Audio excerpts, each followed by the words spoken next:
জরায়ু কেটে ফেললে কি সহবাস করা যায়? বা নারীদের জরায়ু কেটে ফেললে কি কি শারীরিক এবং মানসিক সমস্যা দেখা দেয়? অনেক নারী এবং পুরুষ বিষয়টা জানতে চেয়েছিলেন। বন্ধুরা, চলুন চলে যাই মূল আলোচনায়।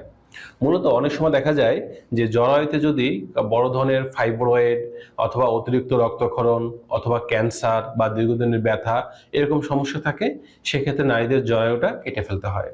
কিন্তু অনেকের যে প্রশ্ন থাকে, তারা মনে করেন যে নারীদের জরায়ু যদি কেটে ফেলা হয়, এরপরে হয়তো নারী আর সহবাস করতে পারে না বা তাদের ভ্যাজাইনাল ড্রাইনেস বা শুষ্কতা এটা দেখা দিয়ে থাকে বা তাদের ইচ্ছাশক্তি কমে যায়। আসলে এটা সম্পূর্ণ ভুল ধারণা। আপনাদেরকে একটা বিষয়ে আশ্বস্ত করছি, যদি কোনো নারী শুধুমাত্র জরায়ু কাটা হয়, তাহলে সহবাসের ক্ষেত্রে কোনো প্রকার সমস্যা হয় না। বরঞ্চ গবেষণায় দেখা গেছে নারীরা জরায়ুতে সমস্যা হওয়ার ফলে যে ধরনের সমস্যা ছিল এবং আগে যেমন সহবাস করতে পারতো না, ব্যথা থাকতো, যন্ত্রণা থাকতো, অতিরিক্ত ব্লিডিং হতো, এই সমস্যাগুলো চলে যায় এবং তারা স্বাচ্ছন্দ্যে খুব সুন্দরভাবে ভালো পারফরম্যান্স করতে পারেন।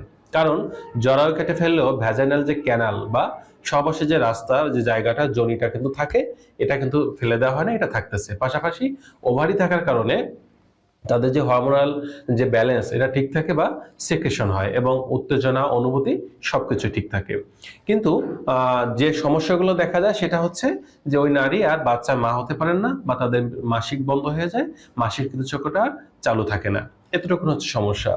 আবার আপনাদের একটা প্রশ্ন ছিল যে জরায়ু কেটে ফেললে কি কি সমস্যা হয় নারীর শারীরিক এবং মানসিক। এই সমস্যাটা নির্ভর করে যে তার কি শুধু জরায়ু কেটে ফেলা হয়েছে নাকি জরায়ুর পাশাপাশি ওভারিটাও কেটে ফেলা হয়েছে। যদি জরায়ুর পাশাপাশি ওভারিও কেটে ফেলা হয়, সেক্ষেত্রে যে সমস্যা দেখা দেয়, প্রথম নম্বর সমস্যা হচ্ছে যে নারীর তাদের শরীরে হরমোনাল ইমব্যালেন্স চলে আসে। অর্থাৎ ইস্ট্রোজেন হরমোন, যেটাকে বলা হয় নারীদের শরীর ব্যালেন্স ঠিক রাখার যে অন্যতম হরমোন, সেই ইস্ট্রোজেন হরমোনের পরিমাণটা কমতে থাকে বা একেবারে কমে যায়। যার ফলে তাদের শরীরে দেখা যায় কিছু হরমোনাল সমস্যা দেখা দেয়, যেমন মেনোপজে চলে যাওয়া। এর পাশাপাশি দেখা যাচ্ছে যে তাদের হট ফ্ল্যাশ বা অতিরিক্ত শরীরে গরম লাগা, অতিরিক্ত ঘামা বা মেজাজ খিটখিটে হয়ে যাওয়া বা মেজাজের পরিবর্তন, এগুলো দেখা দিয়ে থাকে। এবং ওই নারী কখনো বাচ্চা কনসিভ করতে পারে না বা স্বামীর সাথে সহবাস করাটা অনেক সময় কঠিন হয়ে যায়, কারণ যেহেতু ওভারি কেটে ফেলা হয়েছে সে কারণে সিক্রেশনটা সঠিকভাবে হয় না বা ভ্যাজাইনাল ড্রাইনেস দেখা দেয় এবং আস্তে আস্তে তার যোনিপথটা শুষ্কতায় রূপান্তরিত হয়ে যায় বা সহবাস করার সক্ষমতা থাকে না। এবং বড় বিষয়টা হচ্ছে যে মেয়েদের এক্ষেত্রে দেখা যায় তাদের শরীরে হাড় ক্ষয় বা অস্টিওপোরোসিসের সমস্যাটাও কিন্তু দেখা দিয়ে থাকে। কি কি মানসিক সমস্যা দেখা দেয়?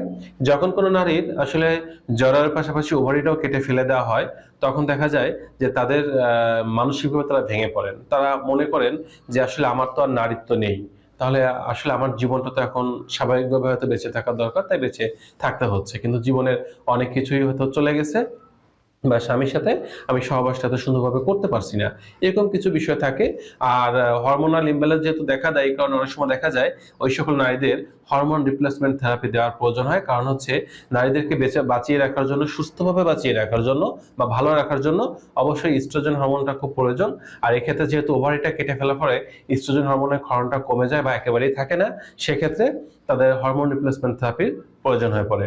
তো সবশেষে এটাই আমরা বুঝলাম যে যদি নারীদের শুধুমাত্র জরায়ু কেটে ফেলা হয়, তাহলে তারা স্বামীর সাথে সুন্দরভাবে সহবাস করতে পারবে, সহবাস করতে কোনো সমস্যা হয় না, শুধুমাত্র বাচ্চা নিতে পারবে না এবং তাদের মাসিকটা বন্ধ হয়ে যায়, এতটুকুন সমস্যা হয়। তাছাড়া আর কোনো সমস্যা থাকে না। তো বন্ধুরা, এই ছিল আজকের বিষয়। নারী এবং পুরুষের স্বাস্থ্য বিষয়ক কোনো তথ্য বা পরামর্শ পাওয়ার জন্য কমেন্ট করতে পারেন। আমি এবং আমার টিম চেষ্টা করবো আপনাদের কমেন্টে রিপ্লাই দেওয়ার জন্য বা ওই বিষয়ে নতুন কোনো ভিডিও উপহার দেওয়ার জন্য। সে পর্যন্ত সকলে ভালো থাকবেন। আজ এ পর্যন্ত।